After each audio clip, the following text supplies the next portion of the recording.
There we go. Rob. Chadwick. Welcome to the Firearms Insider Gun and Gear Review Podcast, episode 333. On this show, we showcase gun reviews, gear, and anything else a gun enthusiast may be looking for. We strive to evaluate products from an unbiased and honest perspective. I'm your host, Chad Wallace, and up for discussion tonight, we have a new Huey, a Stinger, SOG, and SAS. With me tonight, of course, are the usual guys, Rob, Tony, and Zane.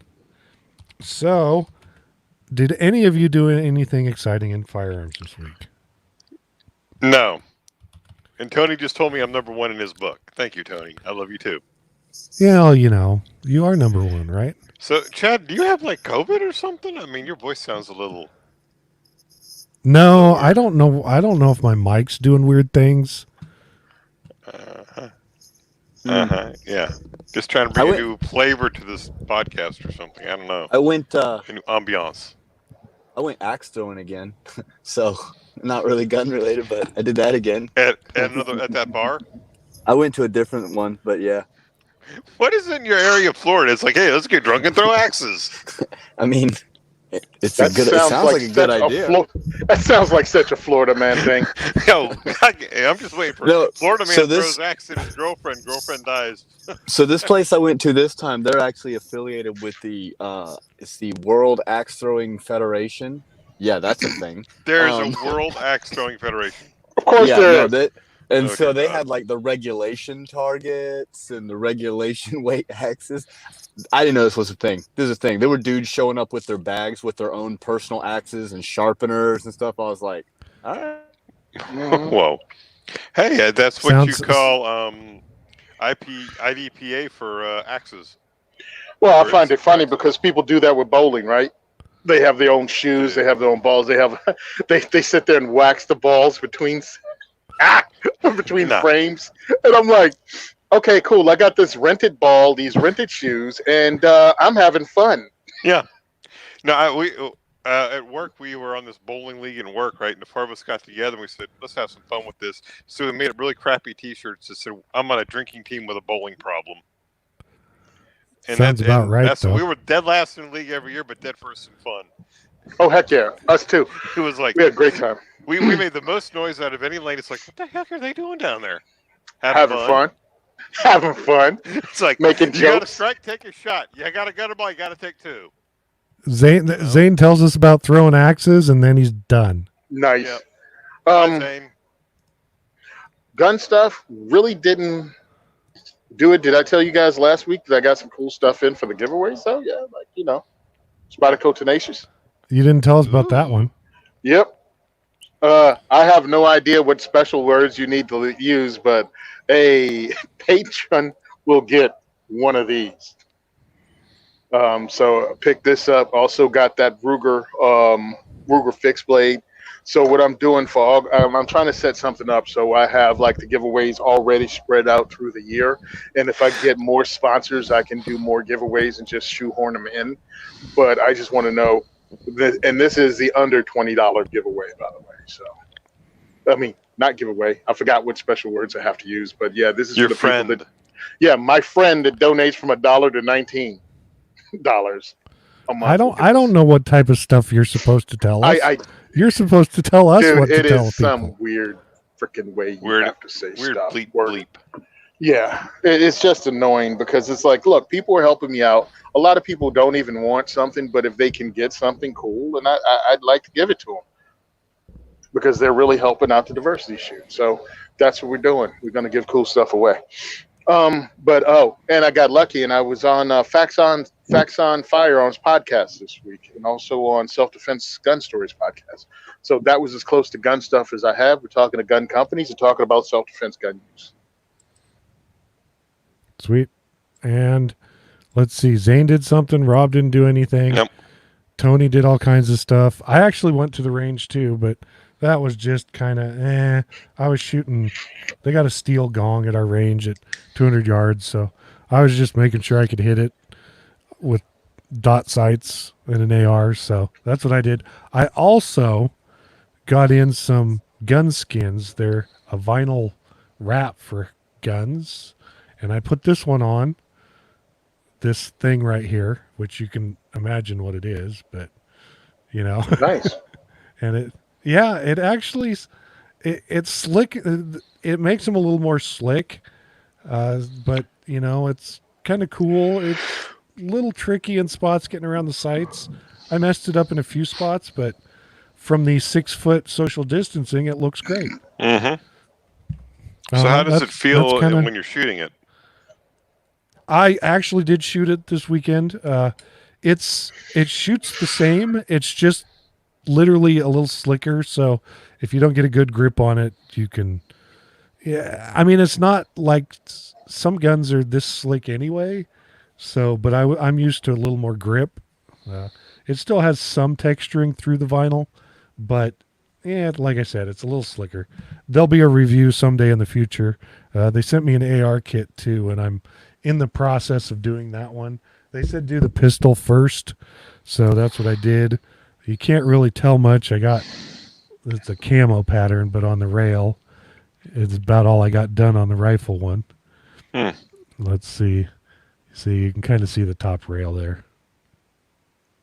But besides that, yeah, there'll be a review someday when I get it done and see how well. So that's not like water dipping or hydro dipping, right? That's no, it's literally.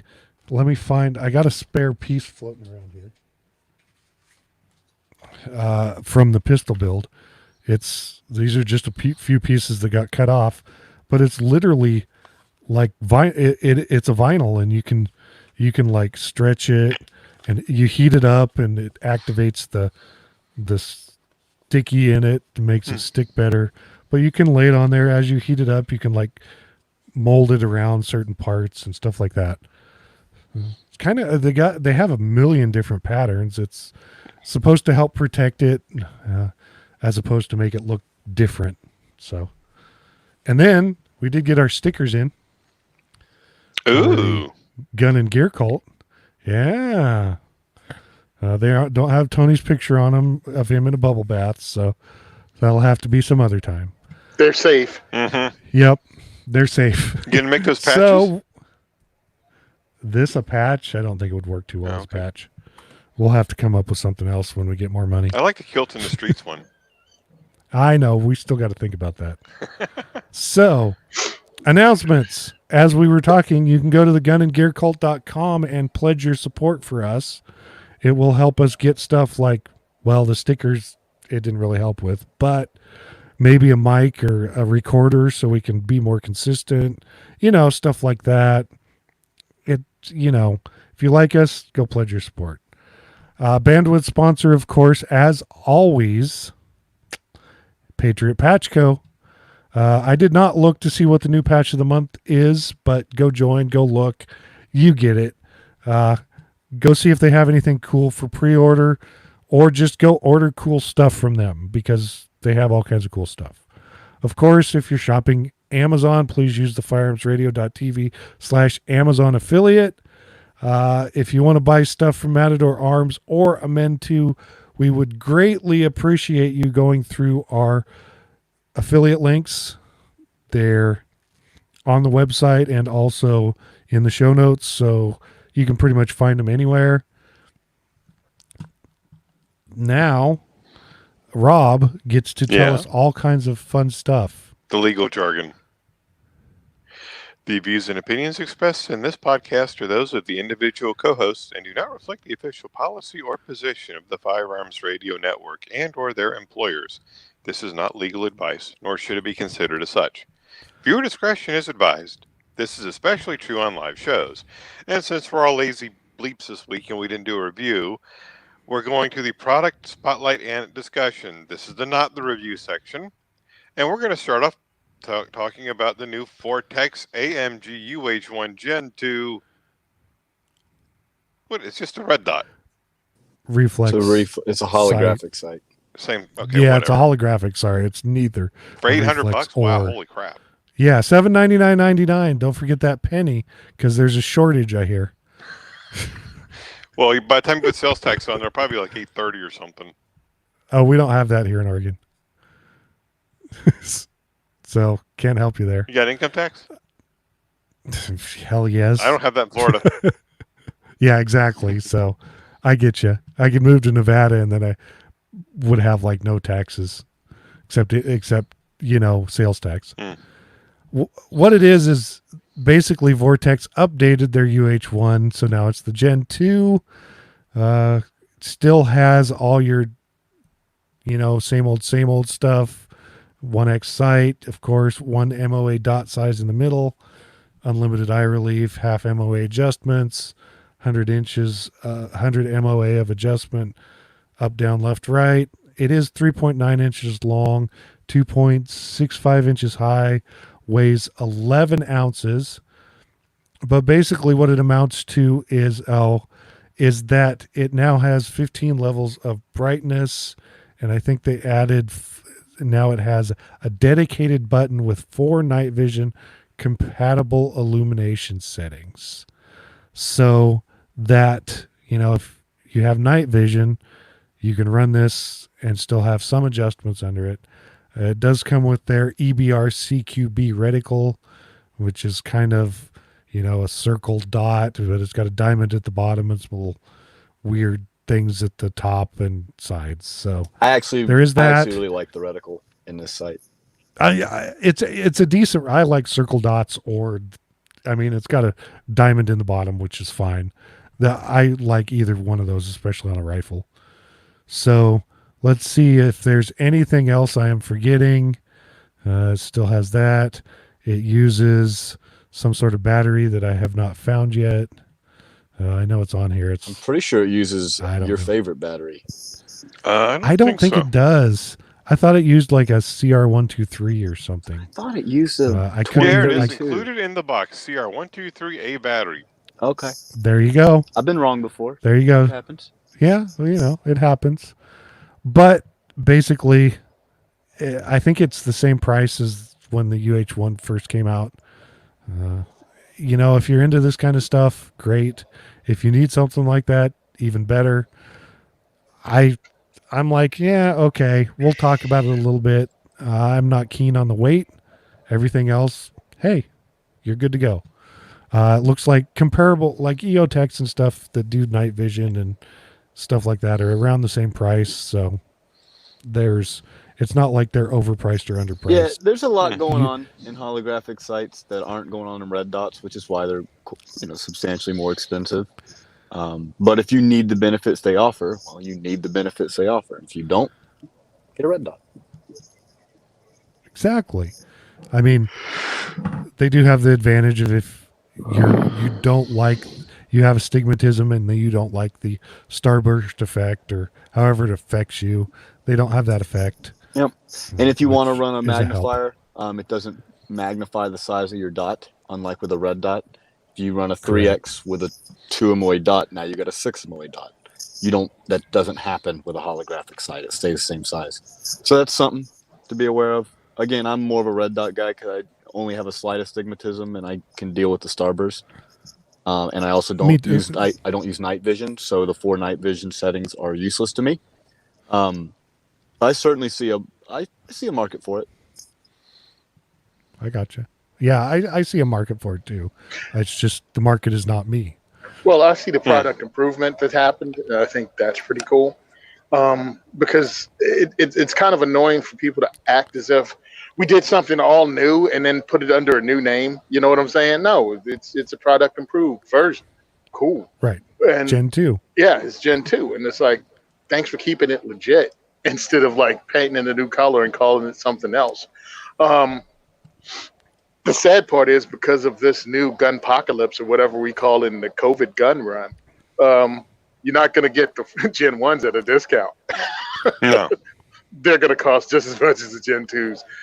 Everybody's selling stuff, so you're not even going to be able to get that cheaper. So, hey, if you don't have a need for the night vision setting, don't get it. Yeah, and the other thing is, we say we don't use the term buy once, cry once a lot, and the beauty is if you're putting together a good, rifle, you put this and it does fail, Vortex has an outstanding warranty. So, and again, because if there's no price difference between the one with night vision settings and the one without. Get the one with night vision settings because hell, you never know what the future may hold for you if you're getting into this, or if you just want to have the ability to upgrade without buying something new later. Yeah, you may find a set of night vision just laying there somewhere. Who knows what'll happen? I mean, hey, things are happening. You might be able to trade some toilet paper for some NVGs. I'm waiting for that day, okay? Looks like we lost Zane, so Zane's out again. Yeah. So I guess my question is, what's the difference between the Gen 1 and the Gen 2? Basically, the buttons for the night vision and the night vision settings. Yep. Okay. And probably internal improvements that they don't go over. They also got rid of the ability to charge it by plugging in the USB. I'm sorry, yeah, USB. They got rid of that. I wonder if that was water, like they were having leakage problems or something. Who knows? Also, maybe some people just don't use that to the point that it was kind of like useless. Yeah, well, the thing is if you're out somewhere and you need a battery, and you probably don't have access to a USB charger. Maybe not. Who knows? I mean, truthfully, I keep one of the chargeable batteries with me for my phone mostly. But you know, who knows? I mean, I just keep that, and you might be able to charge your thing up at the range. You're right, but I mean, like, if you're out somewhere and your battery dies, you can have a little spare battery on you. True. You might not have a USB charger on you. True. Did they say in here? I'm trying to look and see if they say how long the battery will last or how many hours. They do not. I'm going to assume it isn't great because it's a holographic, not a red dot. So you're not going to get that 5-year battery life like you would with a red dot. Mm-hmm. But it's got a bigger battery too. So. But I also find it funny that it's the 5-year battery life, but everybody goes, "Hey, change it on your birthday." Why Change it every year on your birthday. I'm like, okay, that doesn't make sense. Well, it's just like the fire extinguishers. They come with, or smoke alarms. They come with 10-year batteries, but they say to change them every year. I changed my smoke alarms where I hear one of them go beep, beep, beep. It's like, okay, time to change them. Yeah, when they die, I change them. Yeah, basically. I mean, I got you. So, well, no, the stupid thing is that they're wiring all the smoke detectors together. So if one goes beep, beep, beep, I'll go beep, beep, beep. So, anyways. I got you. So, that was the Vortex AMG UH1 Gen 2. Next up, Streamlight has some new lights out. This is the Stinger 2020. Yeah, you got it. $225 to $265 MSRP. They do not like to print MSRP on their things, so you have to go around and find it. This is a handheld flashlight, not your typical tactical flashlight. It is something completely different, but still something useful. It has it has high, medium, low. High is 2,000 lumens, low, medium is 850, and low is 100. And thanks to Zane, we know that the 2,000 lumens is 25,000 candela, the 850 output is 10,000, and the 100 lumen output is 1,200 candela. They give distances of 315, 270 meters with run times of 2, 4, and 24 hours. It is a rechargeable battery, which is this style of light. It does have a strobe in it. At least that's what they say. It says easy switch for high, medium, and low. So you just put it on whichever one you want or switch it. Uses 2 of their SLB26 battery packs. It is IPX7 waterproof. The thing is 7.67 inches long. It weighs 12.3 ounces. It comes in black, as you could guess. It looks like, but don't quote us on this, that you could, it's got a flat enough bottom, even though there's a button on the back, that you could still set it upright. So if you need to set it upright and illuminate something, you can still do that. I just, if you're looking for this kind of light, like to keep in your car, or, maybe you got some property and need a decent flashlight or something just to keep around. Something like this might be a good thing to keep. Like we said, it's not really something you would probably mount on a rifle or something to that effect, but hey, to each their own. Yeah, and it's worth mentioning that the low, medium, high is a separate switch than the actual on and off. So yes, it's not like you have to toggle through low, medium, high. You just, which is nice for a work light. Again, for like a tactical light, I want all or none. High and high only. Right, but for a work light, I like the way they did the switches on this. And the Stinger series is a good work light. We use them on our fire trucks. I've used them in other jobs. It's a good work light. I don't see why this would not be. Yeah, and I mean, I've used, I think all of us have used. I mean, heck, I carry 2 Streamlights every day because two is one and one is none. But yeah, solid, and I also like the ability that you can stand it up on its end and what do you call it, umbrella light, into an area and just light up an entire area with your flashlight standing on the butt end, and it's long enough with the 850 lumens to actually see what you're doing and get work done. Like, if it takes you 2-3 hours to do something, light still works. Yeah, I'm just wondering what the heat issue is going to be with it, because I know like on one of my Streamlights will get really hot if I use it for more than 10-15 minutes at a time, but if you switch this to medium, I'm going to assume that problem is mitigated. Now, when I was blasting with that, I think it got up to 850. The Streamlight that I used for the time I had to use it to do a welding job, and it was it didn't get hot at all. And I think it was like 2 hours we were there working. Okay, cool. Yeah, no, so both mine will get really hot, but they also are they're really high output lights, so it's to be expected. Well, I mean, if they're using an LED light, it's probably not going to get hot at all. Oh, they get hot. Well, I think it's more the circuitry inside. So I know like the 5LX, I don't remember whatever one I had, the 3500 lumen one that I have. If I leave that thing on for more than 10 minutes, it starts to get a bit warm. But again, that's a super high output. And you're looking at also 60,000 candela coming out of that. So it's a very intense light it's throwing.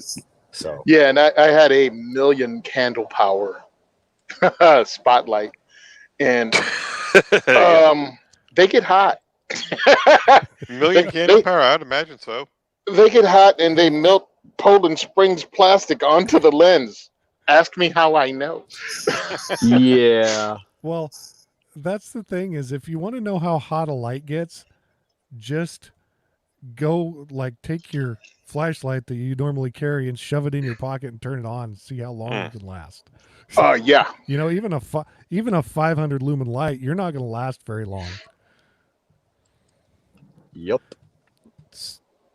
So that was the Streamlight Stinger 2020. Next up, SOG Ultra XR Carbon and Gold. This is a knife. MSRP is $124.95. They have SOG has a few different knives out. This one, it's their carbon fiber. It has a gold blade, not actual gold, but gold color. You get it.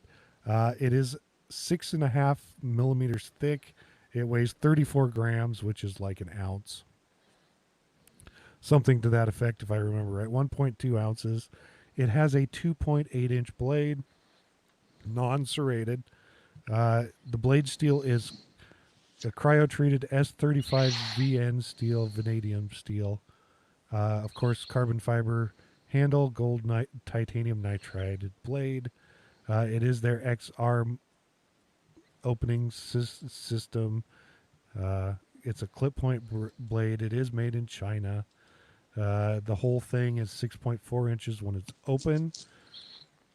The XR system is also, the blade lock system. It has a really large clip on it that they say can double as a money clip, But the advantage I saw to this clip, they say it's titanium, so I don't know if that's just coated or if it actually is titanium. But the way it's hooked on this knife, you can put it in your pocket and the whole knife disappears in your pocket. There's nothing sticking out except basically the clip. That's kind of what I thought. The lightweight. It's a nice looking knife. You should go check it out because it is a nice looking knife. It's more of kind of gentleman's knife maybe that's not like super expensive, but still, you're getting a decent knife for what it is. Other people have done reviews, and I know the other guys on here have a few things to say about it because we were talking a little bit about it. But that is that. So what do you guys have to say? Anyone? Yeah, sorry. Rob, nah. Well, I mean, I'll let Tony talk. I mean, Tony's going to say everything I'd probably say. Well, probably. And by the time Tony and Zane get done, there won't be anything left for anybody. I mean, okay, I'll just say that I don't see a point in using a money clip on a knife because if you draw it and you've got money on the money clip, I can't imagine that not impacting the usability of you trying to open the knife up. But that's just me. Well, I just use it as a pocket clip, so that's me. Exactly. But so Tony, Okay, I'll let if you you go. want, if you're looking at this like a tactical knife, it is not. I don't even think it's a hard use EDC knife. I just think it's a nice pocket knife that's, like you said, a gentleman's knife, the equivalent of a pen knife. Even they're trying to pull it off as something, and I'm like, dude, it has a 3-inch blade. It weighs 1.2 ounces. It's made of carbon fiber. The sides are carbon fiber. This is not a hard use knife. This is just a knife you use at work to open boxes and other stuff, but it looks cool. And that's fine. But at 1.2 ounces, you are going to wash this a few times. This is going through your laundry. This may fall out and you not know it, because one of the things they talk about is you can take the pocket clip off and the whole thing can fit in your pocket and disappear. And I love this. And you won't even know you have it. Well, that's not a good thing. Just saying. It's not a good thing. But if you work in a working environment where you wear a suit or you slacks or something, that you would have a heavier knife in your pocket, sure, but what else are you carrying? Because, I mean, I was talking to a friend of mine. He works in the professional environment. He was like, yeah, I can't carry my knife, and I don't carry my flashlight. And I'm like, well, one, you can carry like a Streamlight Nano or maybe a little bigger. I forgot what the one about 3 inches, 3.5 inches long is, but that's lightweight. You can carry a lightweight folder. Yeah, exactly. You can carry a lightweight folding knife like the Spyderco, Tenacious. I think that's what this is, right? Yeah, and it weighs like 2.8 ounces. But yeah, you can have lightweight workable stuff that could actually be beat up. And this is like $50-$60. $125. Hey, if you want that knife, buy that knife. I have nothing wrong with it. I just find it more marketing than anything else. And if you watch their SHOT Show video, a lot of their stuff is just they gave it new paint jobs, called it different things, and tell you it's a great idea. Now, SOG makes something pretty cool that I thought the price was about right. It was in the mid-50s, 3-inch blade. It was called the Slim Jim. I really dug that. And it weighs like 1 ounce more than this with a 3-inch blade. And it's half the price, less than half the price. And it has the same pocket clip and everything else. It's just not as pretty as this new thing they have. There you go. Zane, you got anything? It's pretty. It's a knife. That's it? Yeah. I like the gentleman's thing idea. Like if I was wearing because I like a money clip. I kind of think that's neat because people don't use them hardly anymore. So like if I was wearing a suit, I'd look at this, but it's still really expensive. And like Tony said, it's not really a hard use knife. It's I pretty use a money clip for my money, but I don't have it attached to my knife. Right. But I think that would be just kind of neat. I don't know. Whatever. I'm definitely not interested in this knife. I need a hard use knife that I can break windows. I can pry on doors with. I can cut. I use my knife hard. So. And I'll go ahead and give a shout out to the people over here at Knife Rights, the other Second Amendment organization, actually does work. But they had a K-Bar Dozier. It weighs, I think, like 2 point something ounces too, but it's $20 and it's lightweight and you can beat the crap out of it. And if you put it in your laundry like this has been through multiple spin cycles, no big deal, and it's still good to go. Just saying, there's alternatives out there, but if you want this really, and again, the gold one with the carbon fiber looks really nice, and if you want it, buy it. But it's just not something I'd rather have a heavier duty knife for the price point. Yeah, I've put my knife in the wash once, and I knew immediately from the racket coming out of that because mine is not lightweight. Yeah, that's exactly. I mean, I completely understand that because mine was the same way. You put it in there and it's racket everywhere. So that was the SOG Ultra XR Carbon and Gold. Next up, SIG 938 SAS. And I put in the notes a gun nobody asked for. So that's my opinion. MSRP is about $700 to $750. This, of course, is their 9mm 938 micro compact. But, you know, they put the Meprolite SAS sight molded into it, kind of like they did on the 365 SAS. But because this is their, like, 7-round, single-action steel gun, I don't see why anybody would ever really want this. I'm not saying that they're a bad gun. I'm just saying the SAS sight is non-adjustable. You're fixed on what you see. You can't adjust it if you're shooting different ammo. It's super slick that way, but on the 365 it makes sense. On this, you still have a safety. You still have a beaver tail. You still have stuff that's going to hang up on this gun. But I'll go over it. It's 5.5 inches long.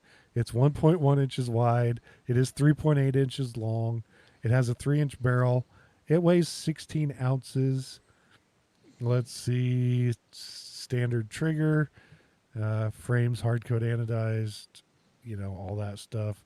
The slide is stainless steel. It only comes with one magazine, by the way. That's not something great either. Wow. So, there you go. I'd stick with something else if it were me. I don't mind the bullseye sight. It's just there is no way to adjust it. Didn't the former host of the show carry a SIG 938? I think he has one. I think he used to carry that. Yeah, I don't like the gun. Before they put the anti-snag treatment on it.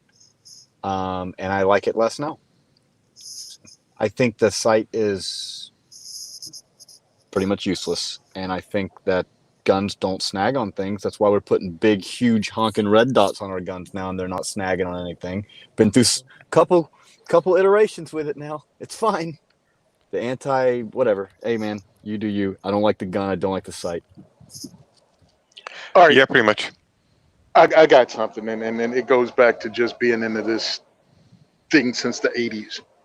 The anti-snag, the knocking the sharp edges off of guns was something that custom gun shops did and charged a lot of money for it, and all the gun magazines were goo goo gaga over it because it showed a lot of craftsmanship. And also the carry guns back in the day were few, and they had a bunch of sharp edges. I mean, you had the PPK, you had maybe the Colt Mustang, and I know and the C. Damn, what was the name of it? There was an expensive one too that everybody talked about, but nobody got. Anyway, they had like 3 or 4 really guns for concealed carry, and they did have a lot of sharp edges, but really it was custom work that kind of just showed off. You know what I mean? The custom gun guild kind of people. Guns aren't snagging. Guns aren't snagging and grabbing stuff. Now we have people carrying Glock 19s with red dots and suppressor height sights. But somehow... Currently, right now. Suppressor height sights and a red dot But SIG goes, oh, we need to slicken this up. And by the way, somebody needs to tell SIG that they sell 365s, and I don't know why they still sell this thing. Hey, you want something complicated with lots of switches on it? Yeah. I mean, Well, I'm joking. I'm joking, but I'm not. Yeah, and not only that, it's not that Exactly. it's not necessarily that it's like complicated or whatever, because this is 1911 basically, but the safety on it is terrible. It's a tiny little lever. It's just, and it's heavy to be such a small gun. Like in 9mm, you make a 365 now. You know, get time to get rid of this. Hey, keep it in your lineup for people that want uncomfortable guns that weigh too much and cost way more than they should. And by the way, you've gotten rid of your options. This is the thing with a concealed carry firearm. It gives you options to be able to defend yourself. But these things are made for closer ranges. How long is the aisle in your supermarket? How long is the hallway in your school? I mean, every situation, I want as many options as possible with my carry gun. And when you knock the sights down to make this really a close quarter, tiny weapon, because of the size of it anyway, it's difficult to shoot. Now you've made it even more difficult to aim and hit something at further distances, like I'm talking about, for active shooter scenarios or anything else. You got it. Well, I guess that pretty much sums up the SIG 938 SAS. It's a solid me. Yeah, exactly. For most of us, but if that's your thing. Oh, and I wanted to throw this in. For the extra money this costs, can't you get the Legion version of this with a better trigger and better sights and high vis sights? And can't you throw another mag probably. in? Another for $1,000. I don't want to just skip over that either. Like one magazine, like what?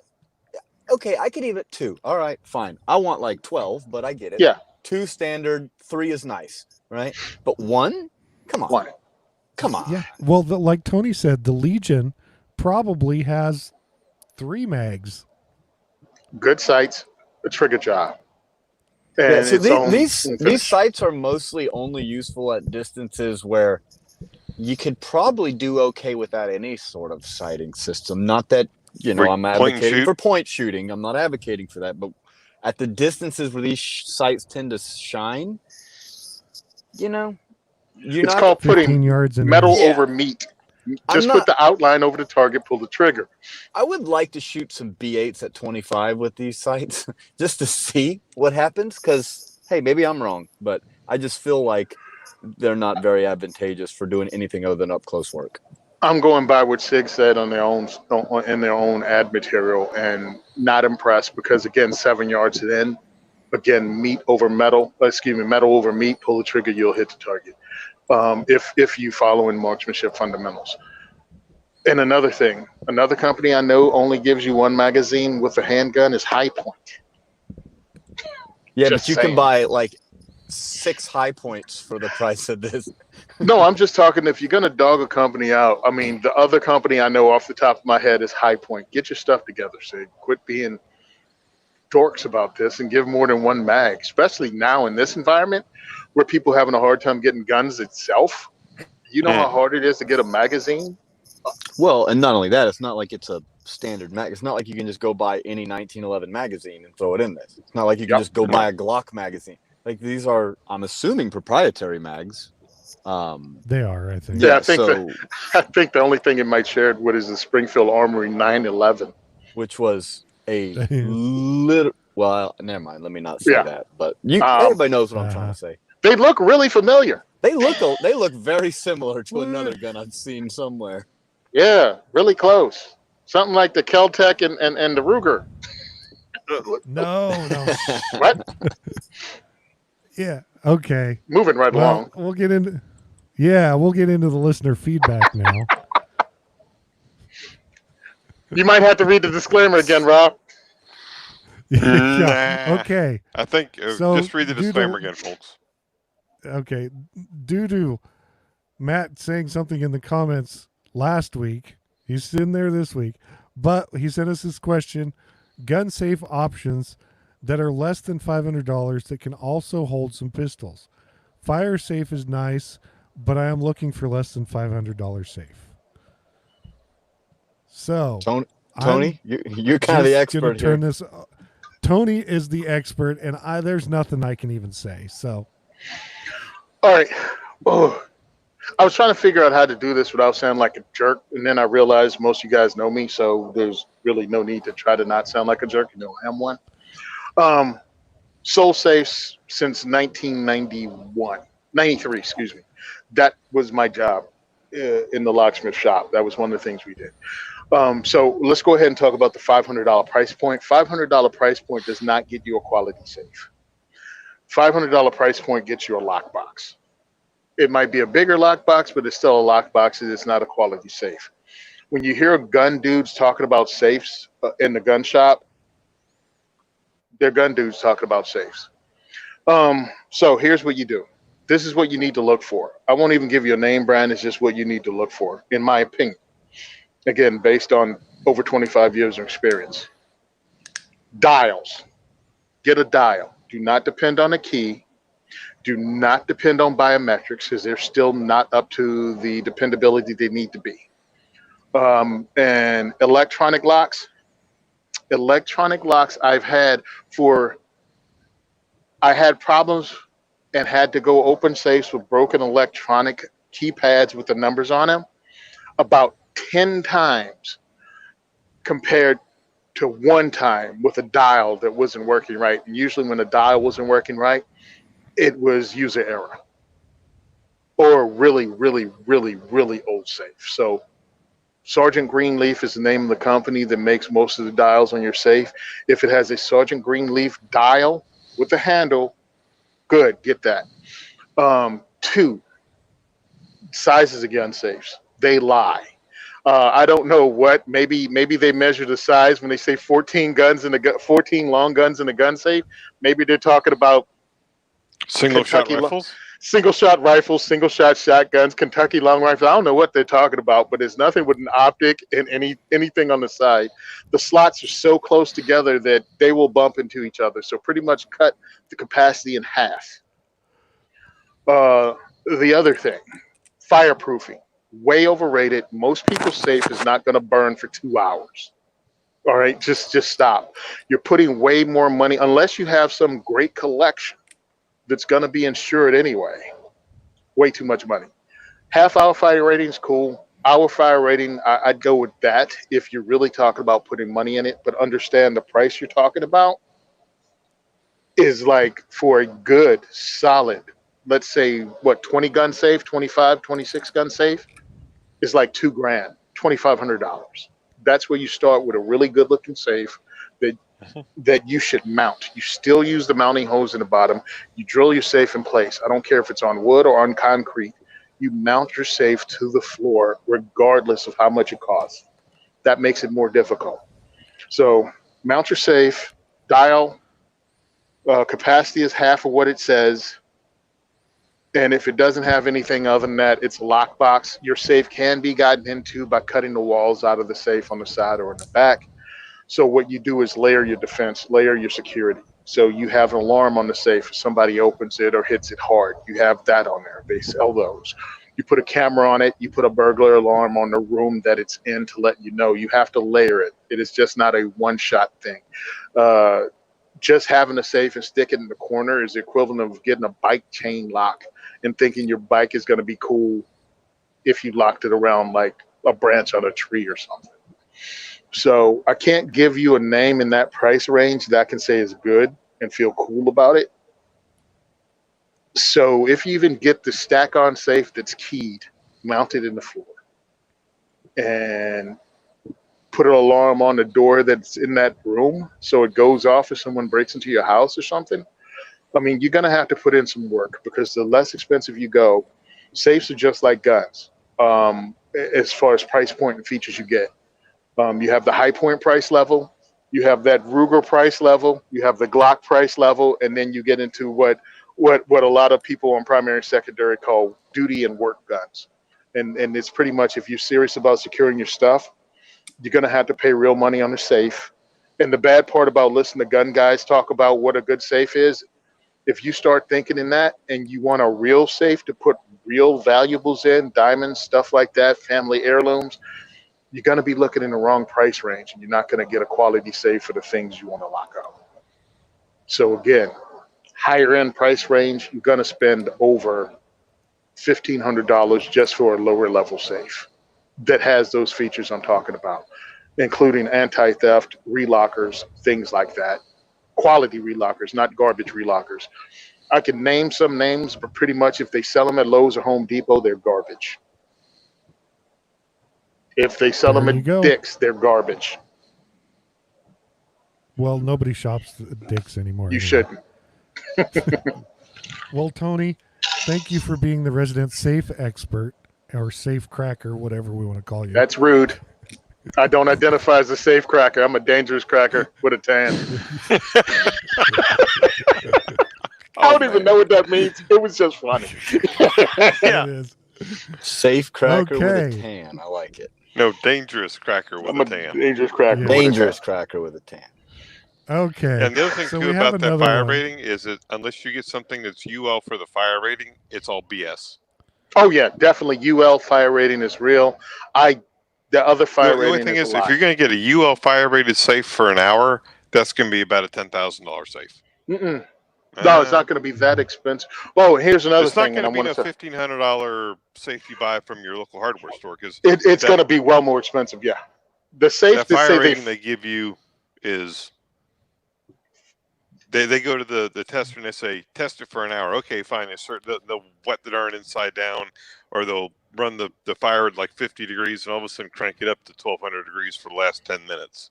And I want to throw this out there with fire rating, mainly because sometimes people forget most fire rating isn't forever. It deteriorates over time period. So if you bought a fire rated safe 30 years ago, it's more than likely not fire rated anymore. There you go. Good info. So next up, we have kind of a question comment. It's from Sam P. Says the ammo shortage right now sucks. Finding 9mm Academy is impossible. The indoor range I shoot at roll their own reloaded rounds. Today they had restocked 2,000 rounds. I asked the manager if there was a limit. He said no. So I bought 1,000. Does this make me a capitalist pig that should have shared with my neighbors? No. Just wondering y'all's perspective. Nope. Why the hell didn't you buy the other You know, I was 1,000? gonna say should have bought That's- 2,000. That's exactly what I would have said. I would have been like, there were 2,000 there. Why didn't you buy it? My question is, how good a dude's reloads? That's the other question. Did he get to shoot a few first? Yeah, If I you're want to talking know how range good these ammo, reloads are. eh. Yeah. Well, guess Yeah. what? A lot of range ammo has to double as defensive ammo at this point because shortages. So Listen, True. if it comes to sketchy reloads or Winchester, I'm gonna probably go with sketchy reloads. such a reloads all day. Yes. If it's Winchester white box or No, Winchester sketchy reload. Winchester steel case. Yeah. Oh That's yeah, terrible. that stuff's I terrible. don't want to be found with my gun with a mag full and a jam chamber because that steel case wouldn't come out of it. I mean, I don't get it. This because the Russian steel case ammo always seems to work for me. Dude, But so that- I have a That friend. Winchester stuff, no. I have a friend who shot a 93 on a B8 with steel case Tula. So I mean, Mm-hmm. yeah, right now, shoot what you listen. It's not just Academy, there, Sam. It's It's everywhere. everywhere. Finding ammo. I'm gonna have to start canceling concealed weapons classes just because I can't get ammo. You know, one thing you can look at, Sam, is there's a website called ammoseek.com, and it goes out there throughout the whole Interwebs. stores, everything. You name it, Mhm. it goes there, and it'll find the best prices. Yeah, and you know what? I did it yesterday, and I found 1,000-round box of MagTech for I think 600 with shipping, and that was 9mm. Yep. Yes, Hey, sir. I would like to take this moment to again thank Rob for the donation from Gun for Hire when he purchased 9mm ammo and donated to the diversity shoot, and all the other people that donated ammo to the diversity shoot.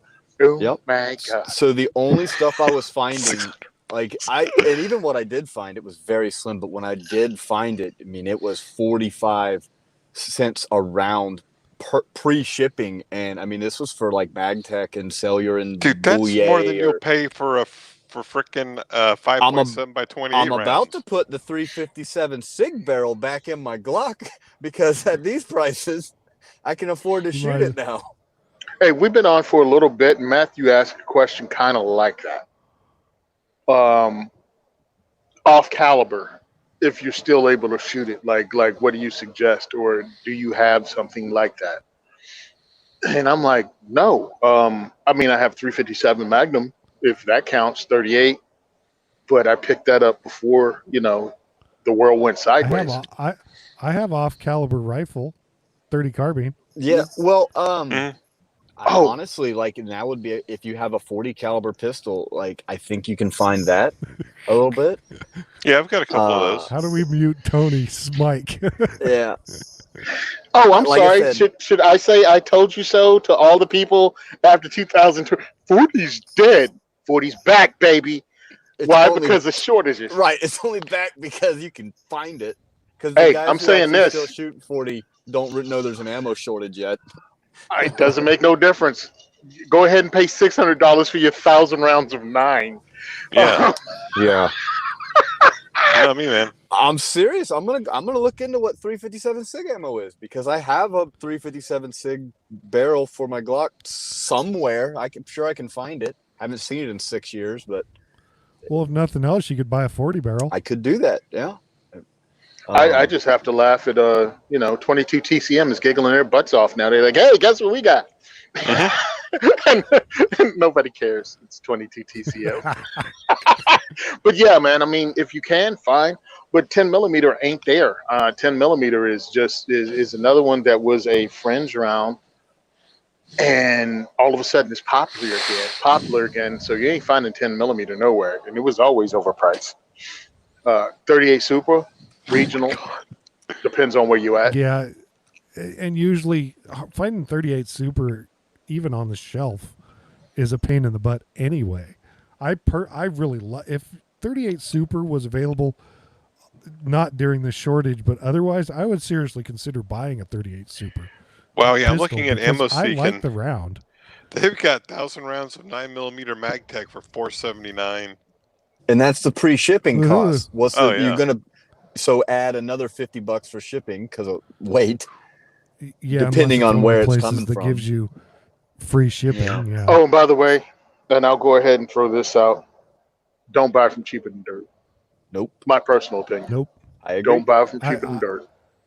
Yeah, me neither. Never. I don't care how desperate it is or what's going on. They will not get my money because they continually do this every time something's going on. They artificially inflate prices. And that is not something that's pro-gun. That is not something that's pro-customer. They don't care, in my opinion. Then that 1,000-round case of MagTech from them is probably $50,000. Hey, Yeah, Zane. you might as well become an anti-gunner and survive from them.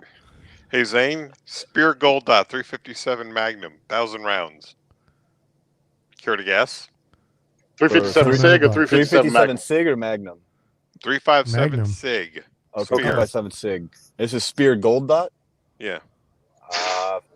$600. Dollar round? $799. Oof. Almost. But I mean that's Gold Dot. What's some target? Here's some CCI for $800. Oof. So you might Never as well mind. buy the gold dots. Never mind. You might as well just give them what they want, and hopefully they let you live. Okay. What was that Chris Rock bit a while back about we need bullet control, not gun control? We're almost there, man. Yeah. Yeah. So All right. next part of that question is kind of similar, but we can't really answer it. He asked where all the parts are. Everything's out of stock or $1,500. Maybe Tony could afford to buy them for me. But seriously, where do I get started? Is there a specific website or store? No, just look everywhere There's on just the not internet. right now. The only place for that has something you stuff in want. stock is Optics Planet, and that's because they lie. They say it's in stock, but it's not. Okay. Yeah, no, go ahead. I think you can go to places like Joe Bob Outfitters and just different sites like that and join their newsletter. So at least you'll get the email blast and just pay attention to that and get there quick because everything is selling out. Like everything. Yeah. I mean, like I saw one of the local gun stores here today on their Facebook page posted an AR. I don't know who it was. It was like $800. You know, nothing. But I'm sure by the time I even saw it, it was probably already gone. Yeah. So, I mean, if you're really serious about this, you're going to have to join the Facebook groups or whatever else you're on, and definitely newsletters, and pay attention to when stuff comes in. Just jump on it immediately and be ready to buy it, because that's what I had to tell one of my guys. I was like, he picked up an FN 509. Okay. And he was like, yeah, I got the FN 509. I'm like, cool. And like most guys, now he wants to buy another pistol. And I'm like, bro, if you see it, buy it. Oh, he wants the Henry Axe. That's what he wants. The 410 shotgun, lever action. Right. And he was like, he said, I saw it for $1,000, but that's a lot of money. I'm like, how bad do you want it? How bad do you want it? I mean, it's well overpriced at $1,000, but do you want it $1,000 bad? Come and up if with the Biden price. gets in November, that'll be a $2,000 rifle.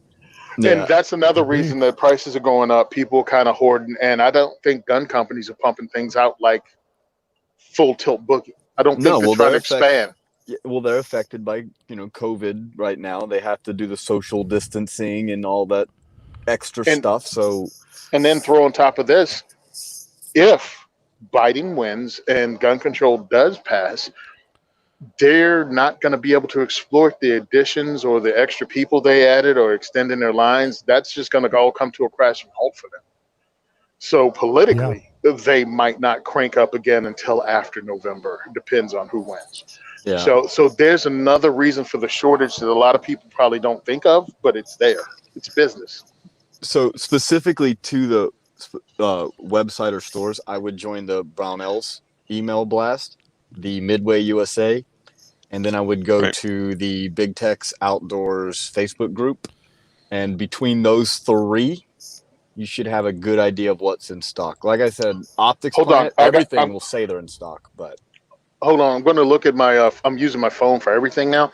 I want to look up this one website that I actually have on my phone that is gun deals. I think you type Google gun deals. I'll look it up real quick and get right back. Sure you will. yeah. I'm just going to type it into Google and see what shows up. Yeah. There's Between gun Midway and deals. Brownells, they do pretty good. They don't spam you too bad, but they keep you informed. And like I said, I just joined some Facebook groups like the Big Techs group and some other, and they kind of guys in there will throw you a bone when stuff's in stock. Yeah, you're right, Chad. Yeah, it's gun deals. Yeah. It used to be called Slick Guns, but now it's gun deals. And again, they go all over the internet and pull out deals, and you can click on it and then go to the website, and you may be able to catch stuff there. Again, also join their newsletter, because if you're looking for something specific, man, you get the email in, go to it, jump on it immediately in this time frame that we're in of gun craziness. Yep, exactly. So, Tony, guess what? What? It's time for you to tell us all about the Second is for Everyone Diversity Shoot events. Second is for Everyone Diversity Shoot is coming on August 20th in Easton, PA, because we had to leave the state of New Jersey due to COVID and the 25% capacity limitation they put on the ranges because our governor's anti-gun. So August 20th at wow, that was a pause. Heritage Gill in Easton, PA. We're going to have the first diversity shoot out of state. So come there. It should be up on diversityshoot.com. I had some issues going on last week and wasn't able to do it, but the ticket sales will be up before this weekend on diversityshoot.com. So if you listen to this podcast and have downloaded it, it'll be up by then because it would come up Friday, right? Yeah. Show's released Friday. Yep. It'll be up by then. And it's going to be fun. We got a much bigger room. You still have to wear a mask. We're going to have giveaways. I picked up some Kershaw knives. It's going to be part of the giveaways. And I can't wait to see you guys there. This is going to be the first one. So be there And we're going to try to shoot some guns that are Pennsylvania legal that you can't even think about looking at in Jersey. So we're talking about suppressors, we're talking full auto, that kind of thing. We just have to work on different things and make this run smooth. And I have no idea how long we're going to be in PA, but we're going to do it on August 20th. That's going to be the first one. And also keep an eye out for the April, the Dr. William April class that we're holding on the 15th. I have to talk to him and finalize some stuff, but that's going to be in Jersey, and it's Dr. William April. Again, Second Amendment and the Second is for Everyone is about, getting everybody involved. Second Amendment related firearms, getting shooting guns for the first time, getting to know real firearms owners, and also learning about the politics behind it and how to become a political advocate.